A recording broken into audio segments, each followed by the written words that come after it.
aparece. Boa tarde, todo mundo, né? Estamos começando mais um Nossa Live, né? Hoje com a doutora Patrícia Alonso, né? Essa primeira parte vão ser 4 lives hoje. Você não tem ideia. É o último dia de campanha e a gente achou que todo mundo tinha o direito de deixar uma última mensagem e poder usar essa live, cada um na sua, que vai separar as lives, para que cada um possa usar nas campanhas nesses últimos dias, transmitir aos seus leitores e tudo mais. Antes de começar, porém, a gente tem que falar o de sempre. Por favor, se inscreve na minha página, eu sou filho de Deus, eu estou precisando de inscritos mais. Quanto mais inscritos a gente tiver, melhor no YouTube. Certo? Então tem um botão vermelho aqui embaixo, você vai lá e se inscreve. Pum, eu estou inscrito. Depois você toca o sininho. A doutora está perguntando por que o sino. O sininho. É uma brincadeira, só fazer um barulho. Mas o sininho é para você receber todas. Por exemplo, a gente está entrando no ar agora, todos que tocaram o sininho estão recebendo um e-mail dizendo assim: olha, o canal do YouTube da revista Amigos Web está iniciando uma live agora. Sério, entendeu? Então, mesmo que eu não tenha conseguido avisar todo mundo, quem entrou, quem se inscreveu e tocou o sininho, está sendo avisado. Perfeito? Bom, então, como eu falava, isso aqui é para essa campanha que nós estamos aí para enfrentar, que é complicada. As pessoas esqueceram que houve uma pandemia, esqueceram que o país está no buraco, estão prometendo mundos e fundos, eu faço, eu construo, eu tenho experiência. Agora, na hora, onde é que essas pessoas estavam quando o seu comércio ficou fechado? Onde é que essas pessoas estavam quando você quis comprar um sanduíche e não pôde? Onde é que essas pessoas estavam quando você queria trabalhar e não podia?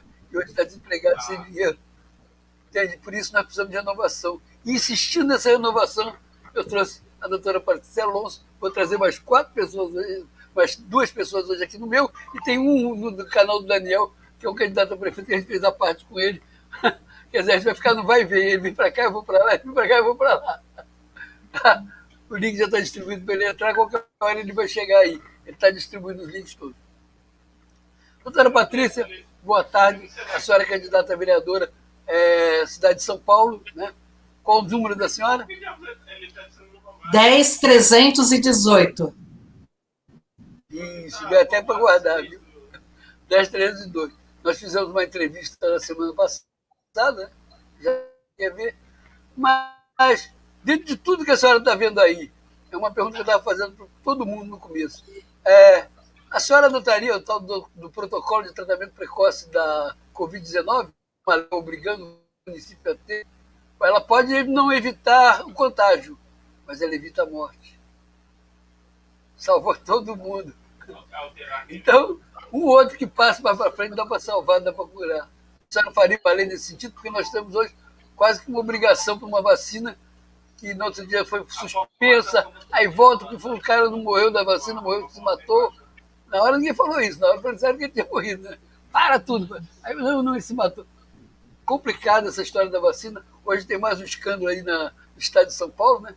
Surgiu o que todo mundo já sabia, o acordo do Dória com os chineses, onde a gente vai perder, mais uma coisa que eu já vinha falando, o valor da vacina. Quer dizer, são 46 milhões de doses, das quais a gente vai ter que pagar $10 de royalties aos chineses. Isso se a gente fizer tudo com os insumos daqui. Se a gente tiver que importar insumo de lá, vamos pagar R$150 a dose. Quanto é que dá esse dinheiro? Quantos auxílios emergenciais poderiam ter sido feitos em favor do povo, do emprego? Quanta coisa. Não, mas vamos obrigar o povo a tomar vacina. A PGR fez um estudo e diz assim, obrigar o povo não pode, mas tem um detalhe, você pode obrigar o pai a vacinar o filho. Que pai teria coragem de vacinar o filho? E se morrer uma criança dessa? Quem vai reparar esses danos? Por que essa obrigatoriedade? Boa tarde, doutora Patrícia. Fala alguma para a gente. Boa tarde, Carlos. Primeiramente, eu quero te agradecer pela oportunidade, né? Já sou sua cliente assídua já, né? Nós já tivemos vários encontros, eu gosto muito de conversar com você. E em relação a essa questão da vacina em São Paulo, que eu posso afirmar àqueles que estão acompanhando essa entrevista, infelizmente ainda São Paulo ainda está muito engessado com o PSDB, né? É capaz da gente ter um segundo turno, onde nós vamos ter como uma das opções o PSDB. Agora, a verdade é que aqui em São Paulo, ainda as pessoas não têm essa informação, mas nós temos uma lei feita pelo, até então, o governador Mário Covas, que quando ele estava com câncer, ele fez uma lei estadual de que a pessoa que está doente, ela tem o direito, né, de escolher se ela quer receber o tratamento ou não, e também ela tem o direito de saber a doença que ela tem. Então, munida dessa lei estadual, eu quero trazer para as pessoas que estão aqui em São Paulo que nós podemos usar essa lei para nos eximir de sermos vacinados ou não. Exatamente, né? Agora nós estamos vendo o neto do Mário Covas querendo obrigar a população a tomar a vacina, né, através do Dória, né? Mas nós temos essa lei estadual, a nível de São Paulo, que nós podemos, sim, usar dela para não sermos vacinados, né? Outra coisa que eu vejo com muito receio, que eles estão falando da obrigatoriedade da vacinação infantil, é que nós já há muito tempo temos denunciado nas redes sociais e também no Congresso Nacional, principalmente no Ministério dos Direitos Humanos, a respeito das vacinas em relação às crianças, principalmente a vacina em relação ao HPV, que a gente sabe que essa vacina ela é dada exatamente para as pessoas que têm uma vida sexual ativa, mas essa vacina ela é dada às crianças logo que elas nascem, a primeira dosagem, e a segunda dosagem por volta de 10 a 12 anos, exatamente no período pré-púbere. E essa vacina, a gente questiona ela, porque estudando sobre os ativistas a favor da criança nos Estados Unidos, eles mesmo falam que essas vacinas, as crianças estão servindo de cobaia para as farmácias, para as indústrias farmacêuticas, porque não há comprovação científica e é um tipo de vacina desnecessária ao grupo de crianças, né? Então, quando a gente vê esse tipo de comportamento, a gente percebe que, infelizmente, as crianças estão mais vulneráveis a essas políticas públicas, que não é para protegê-las, mas expô-las ainda mais a perigo. Há um ano e meio atrás, inclusive, eu tomei ciência de um vídeo de uma jornalista no Acre, onde ela denunciava adolescentes que estavam hospitalizadas no hospital da capital, que tinham acabado de tomar a vacina e deu um ataque de histerismo nessas adolescentes, ao ponto delas serem hospitalizadas e amarradas à maca, de tal grau de histerismo que deu. E aí não se sabia se foi em detrimento da vacina, o que é, mas todas elas da mesma faixa, do mesmo grupo de idade e tinham acabado de tomar vacina. Então, o meu questionamento, né, e nós vamos ser bastante combativas nessa pauta na Câmara dos Vereadores, é que nós não vamos aceitar que as crianças sejam colocadas numa zona de risco, onde nós temos não só a vacina do Covid, mas inclusive essa vacina do HPV, né, que a gente sabe que não vai trazer os resultados que são esperados. Pelo contrário, né, isso a gente pode falar mais para frente, mas, ao meu ver, não vai atender os interesses das crianças. Então, realmente, como vereadora de São Paulo, nesse quesito vacinação, nós vamos ter um embate muito grande se a Prefeitura de São Paulo, se o prefeito de São Paulo querer forçar a população a tomar a vacina. Primeiro, por causa da Lei Mário Covas, e segundo, porque as crianças também, elas não vão servir de cobaias às indústrias farmacêuticas. Isso aí, obrigado. Resposta vencedora e importante, porque ninguém está falando nisso. Ele só sabe prometer coisa que não pode fazer. Ou construir 10 hospitais.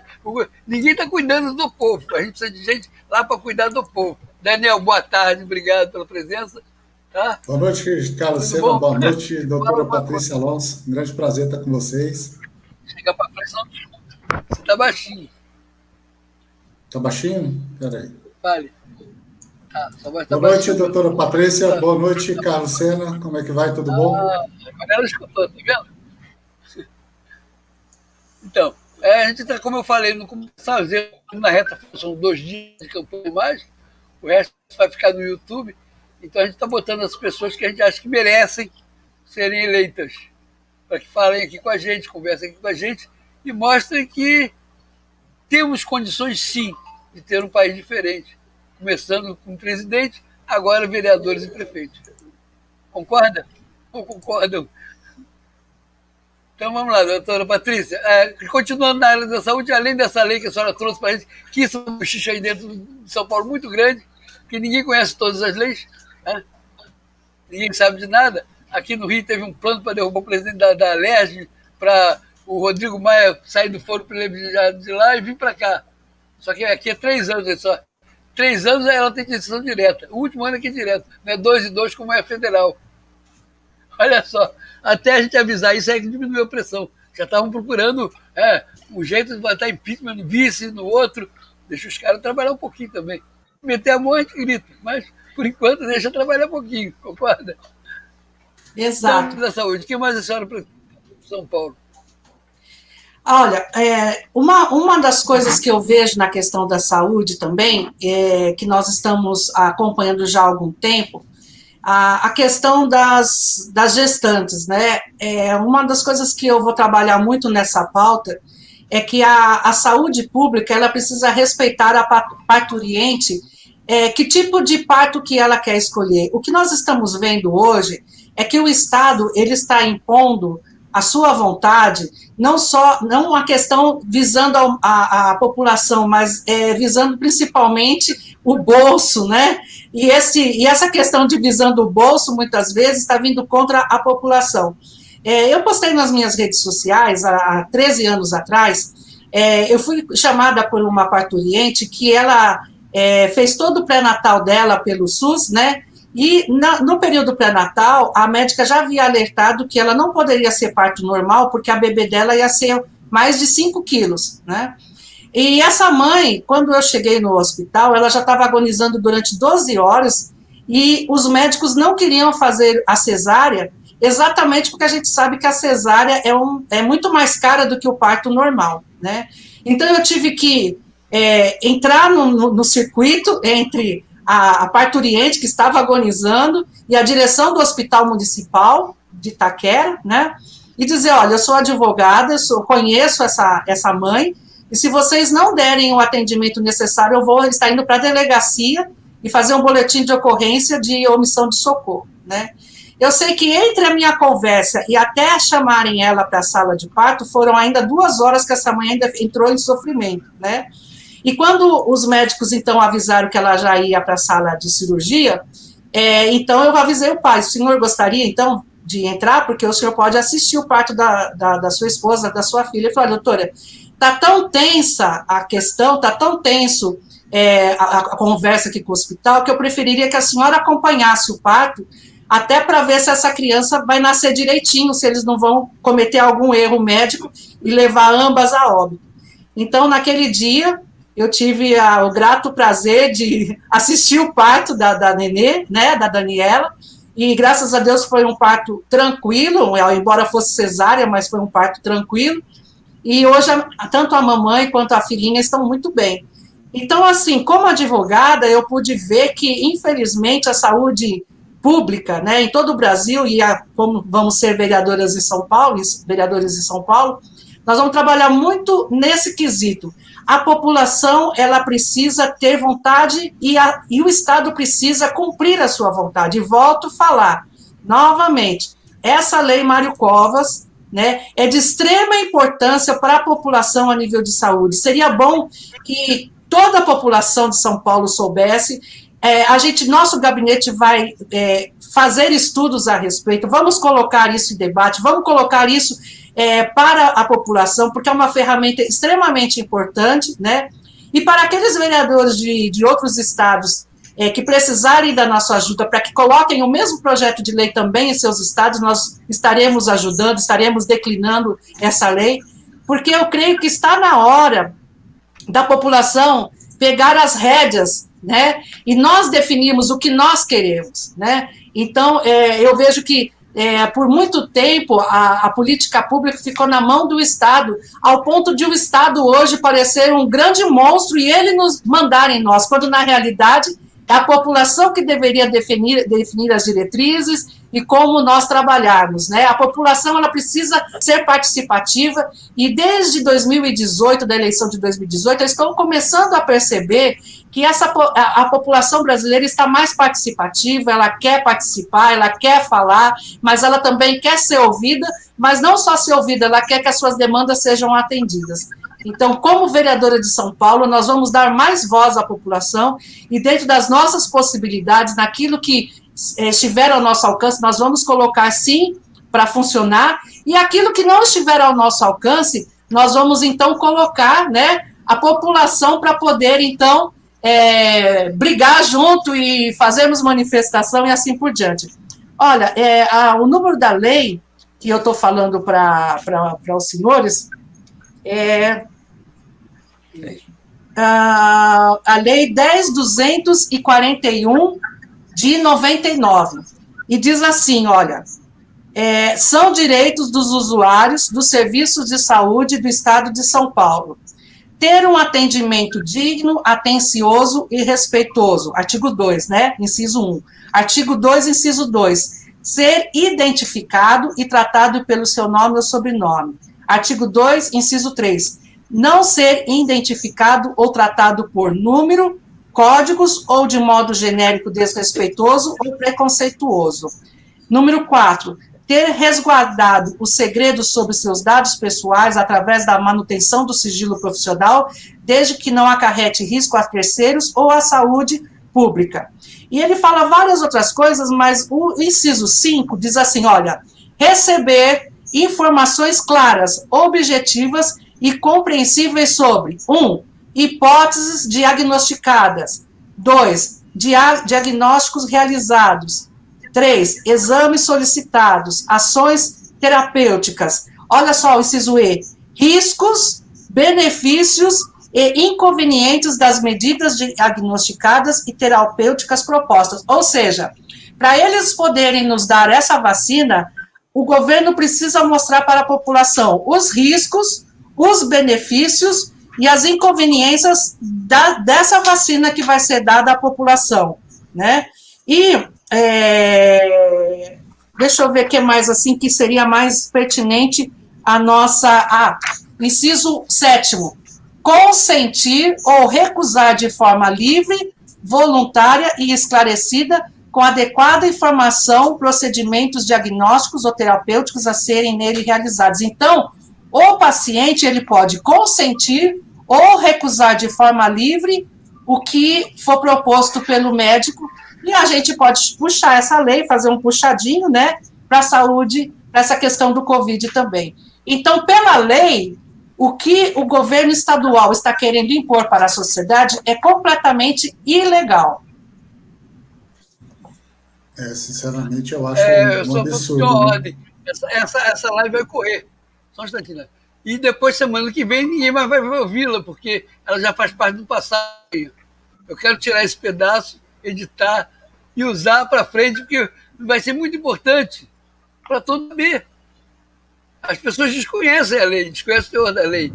Nós temos um problema no Rio de Janeiro, que o trem foi retirado para passar o trem de carga, e a empresa de carga, que no fundo é a Vale, ela diz assim, não pode passar, não pode passar, não pode passar. Eu não deixo. Aí um dia eu estou em São Paulo e passa o trem de carga no meio do trem de passageiros. Eu fui investigar, existe uma lei federal que autoriza isso, esse compartilhamento. E aí, até hoje, eu não consegui convencer o pessoal do Estado do Rio a usar aquilo ali a voltar. Eu consegui conversar com o pessoal de Minas Gerais também, que é trem. Quer dizer, existem várias leis nesse país que a gente podia ser um país diferente e não é. Então, eu quero uma ordem da senhora que eu vou tirar esse trecho e vou usar em tudo que eu tenho para frente, porque está perfeito, esclarecedor, tá? E a única coisa que mata é que o seu Aécio Neves fez uma lei dizendo que quem não tomar vacina não pode tirar passaporte, aquelas coisas todas, que quem deixa de votar também não pode. Não pode pegar empréstimo público, não pode fazer nada disso. A lei ainda tem que ser aprovada, é claro. Você ainda pode vetar ela cair. Não quer dizer que é definitivo.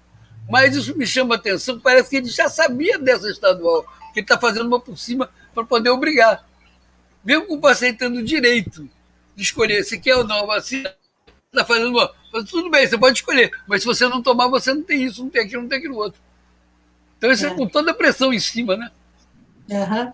Mas essa lei aqui, inclusive essa lei do Mário Covas, eu creio que se nós tivermos um deputado federal ou um senador que se interesse por essa lei, poderia ser colocado um projeto de lei federal baseado na lei Mário Covas, para que a gente possa, então, como se fosse um guarda-chuva, né, salvar vidas a respeito dessa lei, porque essa lei ela é muito rica.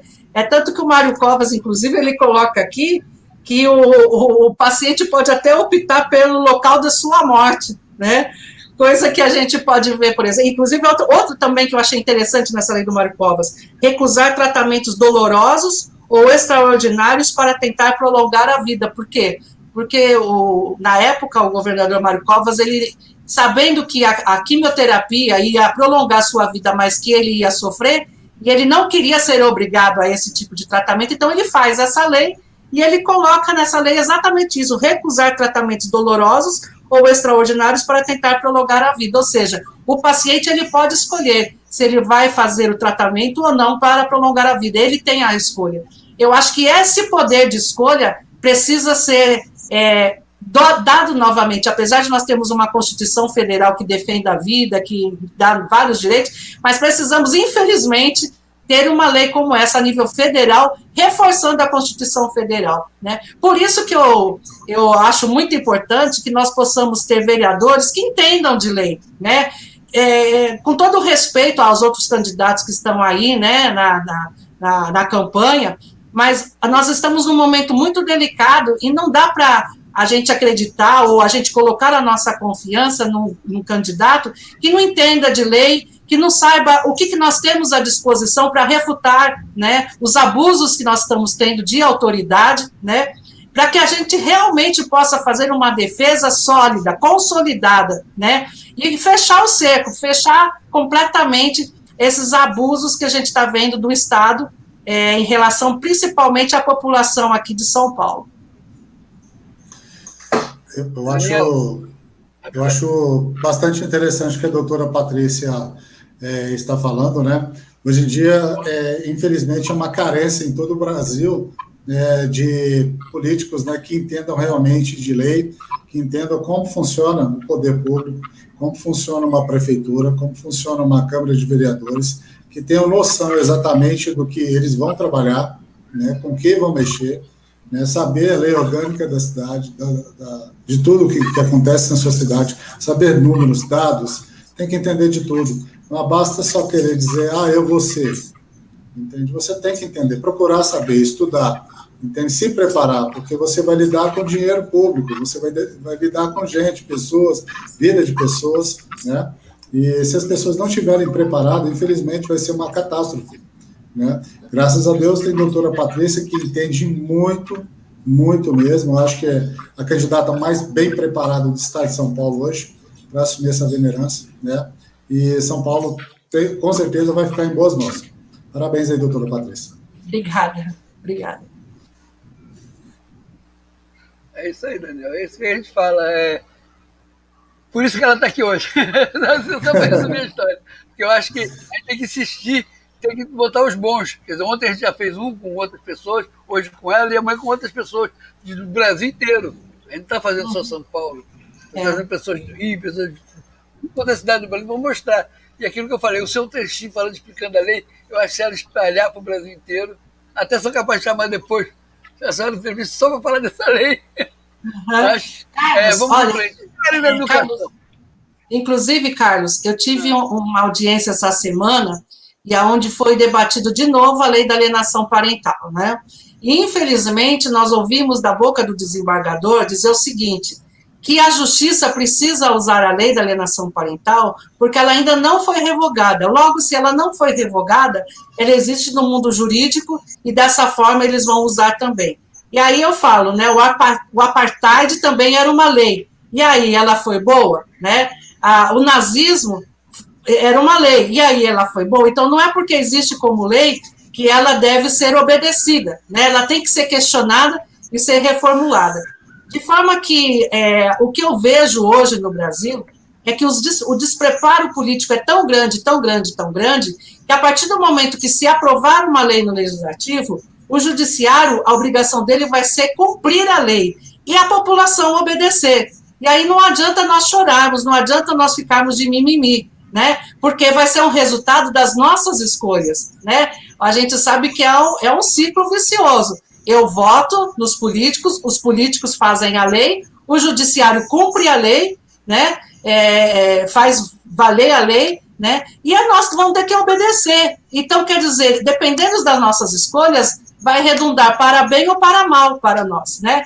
Por isso que eu acho um absurdo, por exemplo, quando eu vejo pessoas dizer que não quer se envolver com política, né? E que vai votar em branco. Ou seja, ela pensa que isso não vai redundar contra ela, mas a partir do momento que abaixa uma lei, boa ou má, todos vão ter que obedecer. Por quê? O artigo 5º da Constituição Federal diz que todos são iguais perante a lei. A lei ela não vai perguntar, você votou em mim, você votou ou deixou de votar. Simplesmente, se você é cidadão brasileiro, você vai ter que cumprir, né? Então, nós estamos com assuntos muito delicados ao ano que vem para ser discutidos na Câmara dos Vereadores, e cada um de nós, como prefeito, como vereadores, vamos ter que discutir.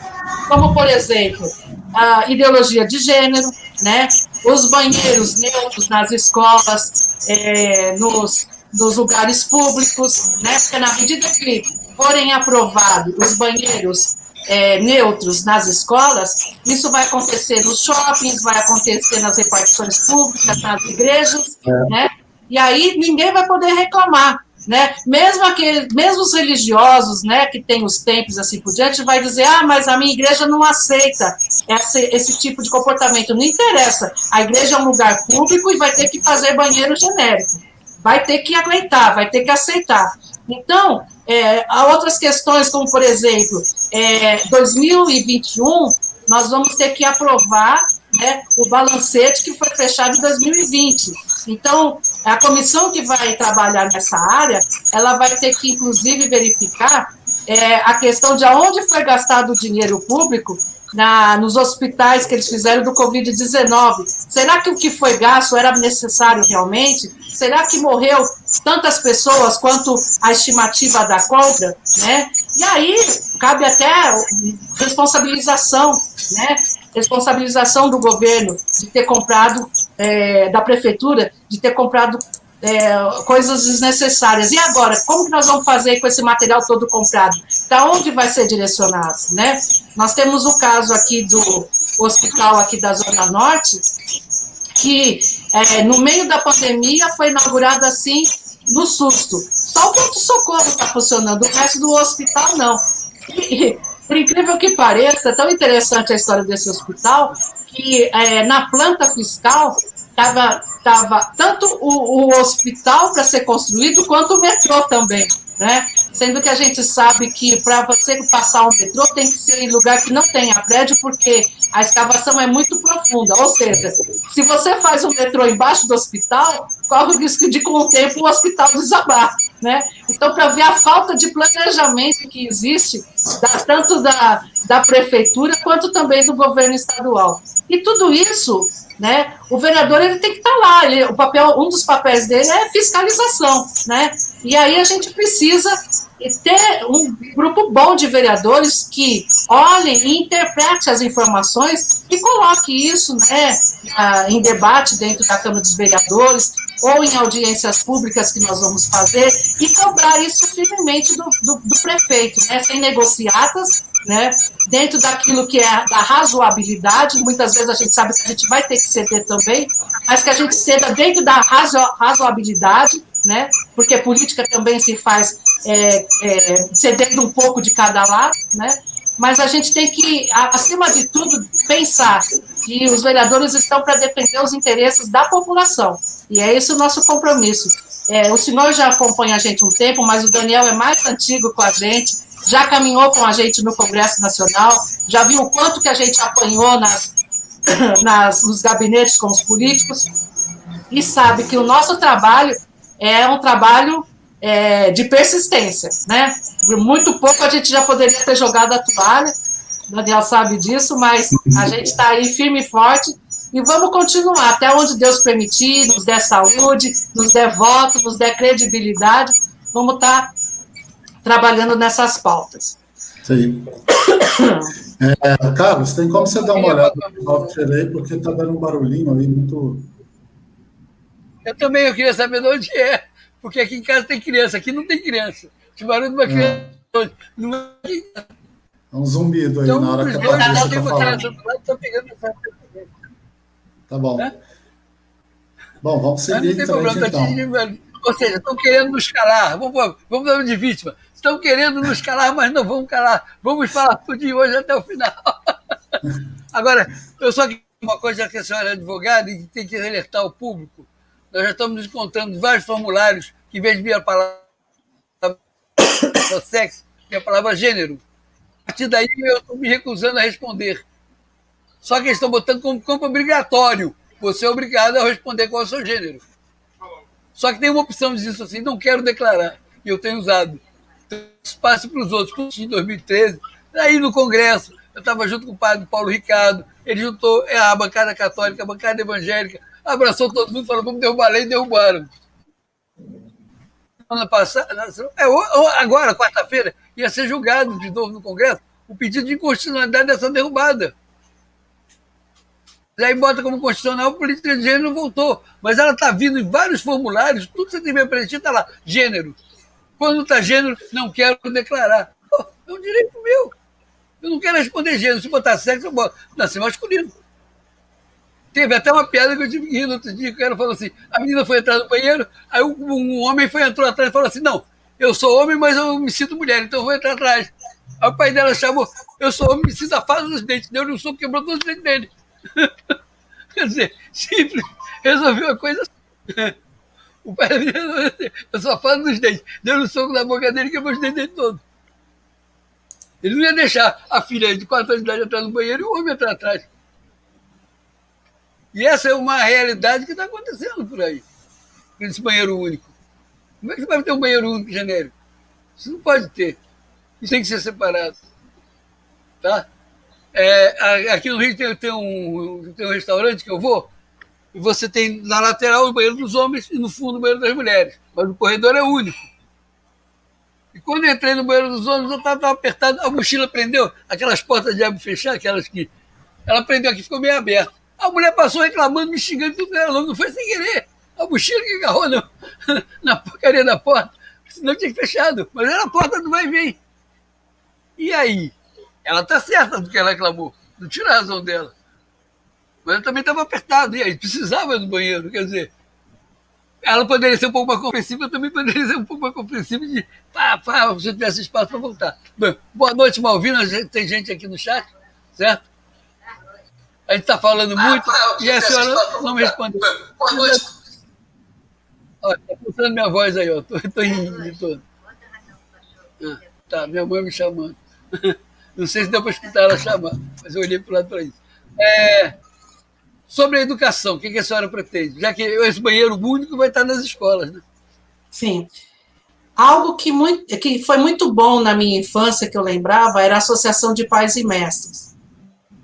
Com o governo do PT, eles devagar foram tirando essas associações, porque era a única maneira de fazer com que a sociedade participasse das escolas, né? Eu lembro que, como eu estudava em escola estadual, cheguei a estudar 1 ano na escola da prefeitura, a Associação de Pais e Mestres era muito importante, porque eles olhavam as demandas da escola, a necessidade, faziam festa junina, faziam rifa, faziam eventos para garear dinheiro para poder reformar a escola, reformar a quadra. E eu acho que essa aproximação de escola e sociedade é muito salutar, né? Então, a primeira coisa que, como vereadora de São Paulo, eu vou lutar para que volte a Associação de Pais e Mestres nas escolas municipais. Porque na medida que a sociedade ela participa da escola, ela vai cuidar da escola, ela vai zelar da escola, ela vai avaliar os professores que estão trabalhando, até mesmo essa questão da ideologia de gênero, da escola sem partido, né? Eu acho que é de extrema importância. A questão também das drogas que estão correndo nas escolas. Se o poder público não consegue resolver esses problemas, a gente precisa fazer ao máximo que a distância entre a escola e a população seja a menor possível. De que forma? Trazendo de volta a Associação de Pais e Mestres para as escolas, né? Então, eu vou trazer novamente à luz, né, na Câmara dos Vereadores de São Paulo, projeto de lei para que a gente possa ter a Associação de Pais e Mestres, né, com eleição, né, não é uma coisa, não vai ser com chaves, vai ser uma eleição, uma escolha dos próprios pais de alunos que vão eleger, né, as pessoas que eles querem que façam parte da diretoria de Pais e Mestres. E até eu lembro que quando eu estudava, algo muito interessante, que havia até consultórios dentários dentro das escolas, né? Porque se passava flúor no dente, o dentista olhava, porque a saúde bucal é algo extremamente importante, né? E que a gente precisa voltar a cuidar dessa questão. Eu aprendi há muitos anos atrás, quando eu fui mordida por um cachorro, que a boca do ser humano ela é mais suja do que do próprio animal, né? Então, a gente precisa fazer tratamento bucal, né? E temos que ensinar as crianças já desde a escola a fazer esse tratamento. Então, a gente precisa ter associação de pais e mestres, a gente precisa ter consultório dentário e a gente precisa ter um trabalho de psicologia também dentro das escolas, né? Nós estamos aí voltando de uma pandemia, muitas crianças ficaram dentro de casa, muitas que eu falo no contexto de família estão em cárcere privado, no sentido de abuso sexual infantil, de maus tratos, né? Essas crianças vão voltar para as escolas com um problema psicológico muito forte, né? E nós vamos precisar ter, sim, pessoas competentes para trabalhar com essas crianças, né? Também vamos fazer um trabalho muito sério com esses grupos de psicologia nas escolas, para que elas ouçam as crianças e trabalhem com os abusos sem a pecha de alienação parental, mas que trabalham, sim, dando voz às crianças de abuso sexual infantil intrafamiliar, de maus tratos infantis e outros tipos de crimes que a gente vê que existe dentro das casas, né? E, por fim, a gente vai trabalhar também como uma boa conservadora, que pelo menos nas escolas municipais nós possamos ter aula de educação moral e cívica, né? Amor à pátria, amor a Deus, amor ao próximo, respeito aos idosos. Então, que a gente possa ter dentro, né, do ensino municipal a volta da matéria de estudo moral e cívica, educação moral e cívica, né? E uma coisa que eu sempre gostei quando eu era pequena era a gente ter, né, fanfarra nas escolas, cantar o hino nacional, 7 de setembro, temos os desfiles nas escolas. Então, que a gente possa ter isso no ensino municipal. Eu sei que se a gente tiver aí um PSDB como prefeito, vai ser uma briga acirrada, porque o que eles menos querem é que a população ame a pátria, seja patriota, mas nós vamos lutar sim. Se nós não conseguimos nos próximos 4 anos, nós vamos tentar a reeleição e vamos continuar batendo na mesma tecla. Mas se a gente trouxer a Associação de Pais e Mestres para junto das escolas, eu creio que é um desejo da sociedade também, não vai ser um desejo só da doutora Patrícia, mas que nós sabemos que a sociedade brasileira é uma sociedade conservadora, sim, é uma sociedade patriótica, sim, e que o nosso desejo vai ser também o desejo da população. Muito bacana. Daniel. Vou dar um oi para vocês, uma boa noite, que eu vou ser obrigado a sair, que eu tenho uma nova live que eu vou entrar agora às 7h30, e eu queria agradecer o Carlos Sena agradecer o Carlos Sena pela oportunidade, agradecer a doutora Patrícia também, né? Doutora Patrícia é uma grande advogada, uma grande ativista que milita por causas nobres, como a causa da infância e da juventude, da criança, das mulheres. Eu a conheço muito bem, sei do lindo trabalho de amor que ela faz, né?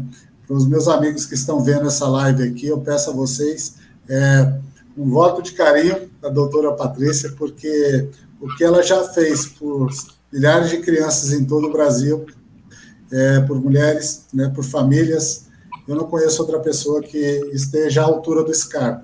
Tá? Eu dou meu depoimento pessoal, tá? Peço a todos vocês que estão aí, vamos eleger a doutora Patrícia Alonso, número 10.318, tá? No dia domingão agora, bem cedinho, vai lá, 10.318, tá bom? Uma boa noite a todos vocês, fica com Deus, que Deus abençoe. Boa noite, doutora Patrícia. Boa noite. Tchau, tchau.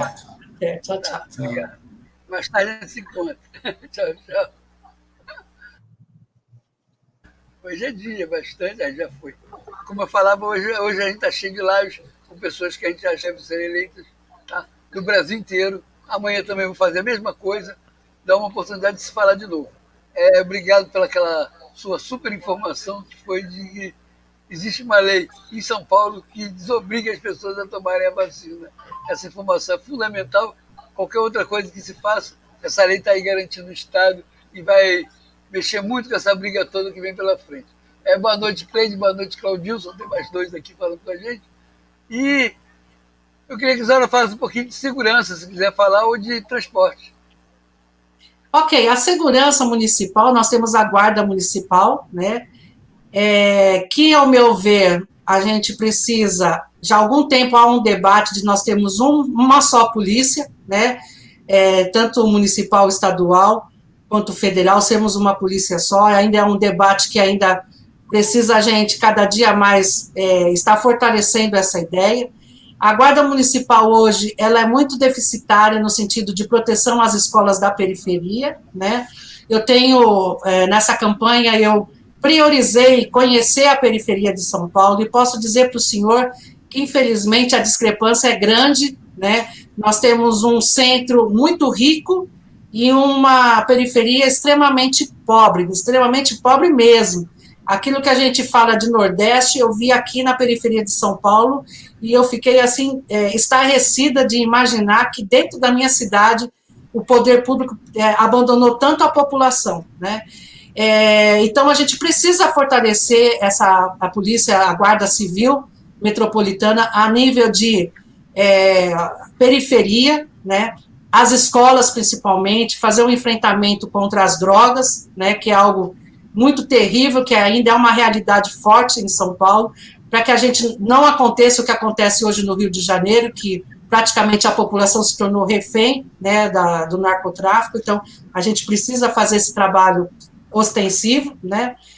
E em relação ao transporte, é uma outra questão também bastante melindrosa, né? Primeiro, eu vou falar como candidata que estava fazendo campanha. Um dos grandes problemas que eu vi que acabou com a minha coluna, buraco nas ruas, né? Buraco nas ruas em todo lugar, não só no centro, como na periferia. Então, é algo que a prefeitura precisa fazer urgente, que é essa questão da zeladoria das vias públicas, né? Outra coisa, pintar as lombadas, né?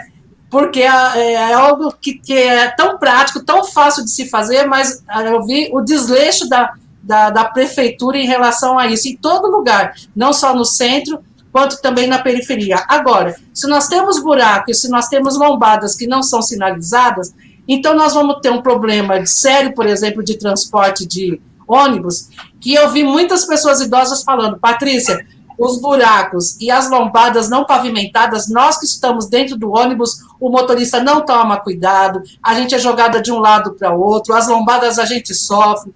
Então, a gente vê que é um novelo de lã, né? É um novelo de lã sério que a gente vê. Isso, assim, coisa que a gente poderia dizer pequena. Agora, pavimentação para que a gente possa ter grandes avenidas na região da circunferência da cidade de São Paulo é gritante. Por exemplo, quando o senhor vai para a cidade de Tiradentes, nós só temos uma via pública de entrada e saída do bairro. Isso é um absurdo, porque a cidade de Tiradentes é uma das regiões mais populosas da cidade de São Paulo, que é a Zona Leste, né? No entanto, para o bairro Tiradentes, José Bonifácio, nós só temos só uma avenida, de ida e volta, e ainda uma avenida com 3 pistas cada lado, sendo que uma das pistas está para ônibus. Agora, imagina o congestionamento que isso gera, né?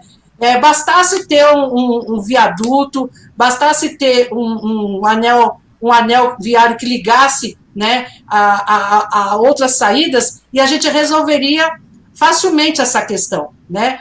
Mas, eu fico pensando, será que nenhum político até hoje passou por lá e viu, né? Aí, o que eu concluo? Para os políticos é importante manter essas demandas porque a população se torna refém, né, desses políticos, desses maus políticos. Então tá aí, vamos ter uma grande atuação nessa questão do transporte, porque foi o que nós percebemos na campanha, né? Eu não fiz uma campanha só nas regiões centrais, né? Nós fomos, sim, nos 4 cantos de São Paulo, entender as demandas na periferia. E a gente, nessa área de transporte, né, eu verifiquei isso daí. Por exemplo, também, tem uma comunidade do Butantã que chega a ter 52 mil eleitores. 52 mil eleitores. Lá, eles não têm pavimentação no meio da comunidade e nem a infraestrutura básica, saneamento básico não tem lá. Como que pode 52 mil eleitores estarem abandonados pelo poder público? Pelo menos nós temos que começar pavimentando as ruas da comunidade. Por quê? Porque pavimentando as ruas da comunidade, as vans escolares conseguem entrar para pegar os alunos, a gente consegue fazer chegar o gás, a gente consegue chegar a tudo. Eu vi que, o pior é que o dia que eu fui visitá-los era um dia de chuva. Então, assim, o motorista teve que parar bem rente ao lugar onde eu ia visitar, porque se eu saísse, se ele não colocasse bem rente, eu ia afundar o carro, afundar o meu pé na lama, né? Então, a gente percebe a dificuldade da população nessas pequenas coisas. E a gente que mora aqui na região central tem uma dívida com a periferia. Eles não podem ficar da forma como está. A gente não está tratando de forma igualitária, né? E aí, quando eu voltava para o meu bairro, eu comentava com a minha família, eu me sinto rica, eu me sinto como se eu morasse no Morumbi, ao ver tanta pobreza e tanto descaso do poder público em relação à periferia de São Paulo. Tá, mas não é só em São Paulo, não. O Rio é até pior. A senhora é evangélica, né? Sim, mas eu sou a Igreja Católica considera algumas coisas milagres. Então, nós tivemos um milagre aqui numa cidade chamada, no município de Itaboraí, né, num bairro chamado Porto das Caixas. E por que Porto das Caixas? Eu fui descobrir que na época do Brasil em pé, certo, o barco subia até ali, era navegável. E o porto ficava todas as caixinhas de frutas arrumadas. Era o único porto que eles encontraram tudo arrumado. Então eles pensaram em chamar o Porto das Caixas, porque as caixas de frutas estavam todas empilhadas. Era só chegar, carregar e ir embora. Em outros lugares ainda tinham que botar a fruta na caixa para botar no barco para vir embora. Então, em Porto das Caixas, a imagem de Cristo chorou. Na época, a Globo foi lá, é sangue de verdade. Chovia gente lá. Milhares e milhares de romeiros. Acontece hoje o seguinte, vai muito pouco, com 4 ônibus por semana, e só vai gente em dia de muita festa. A situação, tiraram o trem de passageiro, olha só, não tem como o pobre chegar lá. Se você for pagar os ônibus, são tantos e tantos demorados, que é mais rápido ir a Aparecida, que é o estado de São Paulo. Eu saio da minha casa, vou a Aparecida, e não vou a Porto das Caixas, que está aqui pertinho, não está nem 100 km de distância. E a estrada é uma estrada de chão, parece a Transamazônica. Eu filmei no negócio. E tá aí, era um negócio super importante, dava romeiro, dava dinheiro, dava tudo. Mas não pode usar, porque o povo largou, o povo perdeu a fé. Não, quem vai lá gosta, acredita. Certo? Só que aí, me desculpa, eu preciso que Jesus faça um milagre e faça os políticos chegar, que a pessoa precisa chegar até lá. Pois é. Tá, tem piada.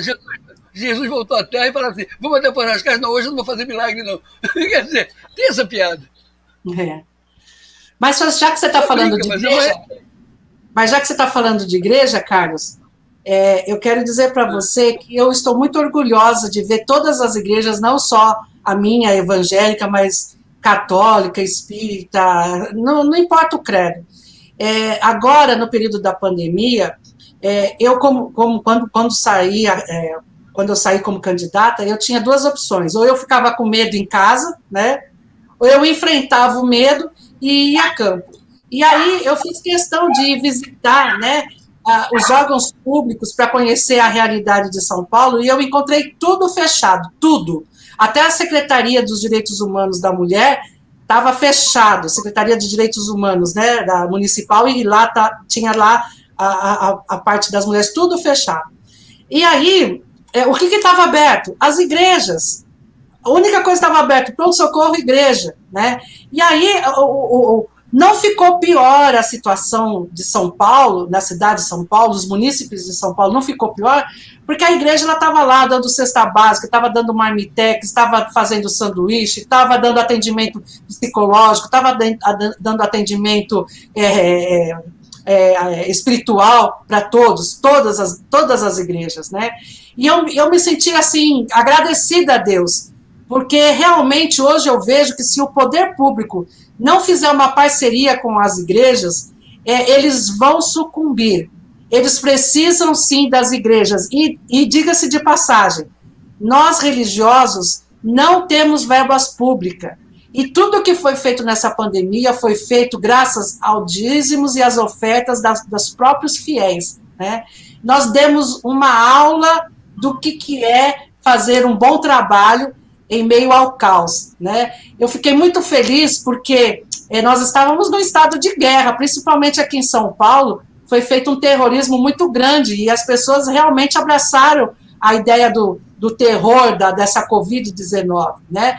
Mas mesmo assim, os religiosos, aqueles que têm fé, saíram das suas casas e foram a campo, foram nas comunidades, entregaram cestas básicas, entregaram todo aquele material de higiene, o álcool gel, as máscaras. Realmente saímos a campo, não ficamos com medo de morrer, não ficamos com medo de enfrentar o Covid, e estamos aqui trabalhando. A verdade é que tivemos muitas baixas, sim, muitos pastores morreram, padres, religiosos de outras denominações, de outras religiões também morreram, mas nós não ficamos com medo, né? Mas enfrentamos corajosamente, né? A primeira onda do Covid conseguimos passar, graças a Deus, né? A verdade é que está vindo aí, estão alardeando que haverá a segunda onda, mas nós não somos covardes, nós não vamos retroceder, nós vamos enfrentar com dignidade, seja quantas ondas forem, né? Porque nós acreditamos sim que a indústria farmacêutica brasileira ela tem condições de desenvolver algo que nós vamos conseguir salvar a nossa população. Infelizmente, por muitos anos colocaram que a capacidade do brasileiro é baixa, mas não é verdade. Nós temos bons cientistas, nós temos pessoas extremamente inteligentes dentro do Brasil, só precisa da voz, né? Só precisa da oportunidade da voz. E eu creio que o governo Bolsonaro vai dar essa voz, esse olhar diferenciado, e nós mesmos aqui do Brasil vamos conseguir o suficiente para salvar a nossa população. E como vereadora de São Paulo, a gente vai estar sempre com esse olhar, né? Nós não vamos deixar nos abater com o medo, né? A doutora Patrícia já lidou com várias frentes de pauta que eu poderia retroceder por medo de ameaça, por medo de várias coisas, mas nós não vamos retroceder em nenhuma pauta e vamos trabalhar corajosamente em defesa da população da cidade de São Paulo e até mesmo em relação a esse Covid aí. Não vai nos amedrontar, não. Tá. Só queria dar uma resposta para o Claudilson Cruz. Não existe lei, a lei foi rejeitada. Ela ia voltar agora no Supremo, ser votada ontem para dizer que a lei era constitucional e ser obrigada, goela abaixo do povo. A lei não voltou porque o presidente do Supremo, novo presidente, não quer pauta polêmica. Já tirou a pauta do aborto e tirou a pauta dessa lei. São duas leis erradas que vieram aliás, uma lei errada, né, da Dilma, para atender a moça que foi estuprada, que pode permitir aborto de tudo quanto é jeito. Ela está escrita errado e os médicos não estão fazendo. Então eles vão passar para o Supremo para obrigar. Até já na entrevista que eu fiz com a doutora Patrícia, a gente falou sobre a respeito, né? E agora viria voltar à política de gênero. E todo mundo está obrigando a botar no formulário. Não existe lei quanto a isso, como eu falei, eu me recuso. A ponto de estar num supermercado, e o supermercado tinha uma promoção. E aí você preenche, quando eu preenchi para baixar, era obrigatório responder qual era o gênero. E não tinha a opção, eu não quero falar. Eu simplesmente larguei para lá, largo a promoção, dando-se eles. E tem que ter feito isso. É isso que a gente tem que falar. Então, não precisa nem ela falar, doutora Patrícia. Eu já estou falando. Não existe a lei de política de gênero. Como eu falei, eu acompanhei o padre Paulo Ricardo, que juntou com a bancada evangélica. Eu vi um trabalho ali perfeito de religioso. Quem acreditou em Deus, quem não quer política de gênero, foi lá e derrubou a lei. E não teve jeito. Aí o pessoal ficou de botar no ano seguinte, 2014. Não botou, mas em 2017 ele entrou com uma DI para voltar a lei. Só isso. Tá? Doutora Patrícia, eu vou ter que encerrar com a senhora. Eu quero que a senhora fique com essa live livre para poder usar na campanha. Tá? Eu vou usar a sua lei bastante daqui para frente. Vou falar com todo mundo. Sua lei não, a lei do Mário Covas. E a senhora falou que ele estava sofrendo. Pô, parece nem que o neto dele está sofrendo, também tem câncer, e ele quer que as pessoas se danem. Eu sofri, todo mundo se dane, sofre. Eu acho que ele realmente merece ser eleito, não merece ser prefeito. Ele destoou bastante do avô. Ele não conseguiu ver o povo como povo. O avô dele via. Talvez, diferença. Talvez o prefeito Bruno Covas, eu não sei, né? Como a gente espera que o candidato do meu partido ganhe. Mas digamos que o prefeito o Bruno Covas continue, ele vai ter uma vereadora que vai ser muito mais Mário Covas do que ele que foi neto, né? Aqui em casa nós tínhamos uma admiração muito grande pelo governador Mário Covas. E talvez eu acho que eu vou ser muito mais simpatizante ao avô dele do que ele mesmo que foi neto, né? E nós vamos ter um bom debate a respeito disso. Tá, não, a gente vai debatendo, que não acaba na eleição. Política de gênero não acaba na eleição. Mas eu fui para Brasília, eu estaria lá ontem. Se fosse votado, eu ia querer acompanhar, eu queria fazer parte daquilo ali. Porque aquilo ali era importante para a nação. Sim. Bom, então obrigado. Tá? Peço a todos que assistiram, que ainda não estão inscritos no seu canal, vai lá embaixo, eu sou filho de Deus. Toca o sininho para perturbar todo mundo aqui. Aqui desse lado. É sempre o contrário. Toca o sininho, certo? E se puder, vai no menu, tem um menu no YouTube, né? Tá início, vídeos, tem um menu escrito sobre. Quem puder entrar ali e se tornar parceiro, a gente precisa da ajuda de todos, porque afinal de contas a pandemia, o patrocinador sumiu. E eu não quero dinheiro público. Essa é a grande verdade. Ela está rindo, mas é a grande verdade. Pegar dinheiro público está envolvido em falcatrua por aí. Obrigado a todos. E vou abrir às 19 horas logo a seguir. Tá? Para que cada um possa pegar a sua live e usar nesses 3 dias de campanha e fazer o melhor possível, quem sabe, né? Conseguir se eleger no mundo. Que é o mais importante. Se a gente conseguisse ter todos os vereadores conservadores, poxa, o Brasil vai ficar bem feliz da vida. Obrigado. Obrigada. Deus abençoe, seu Carlos. Obrigada. Fechando.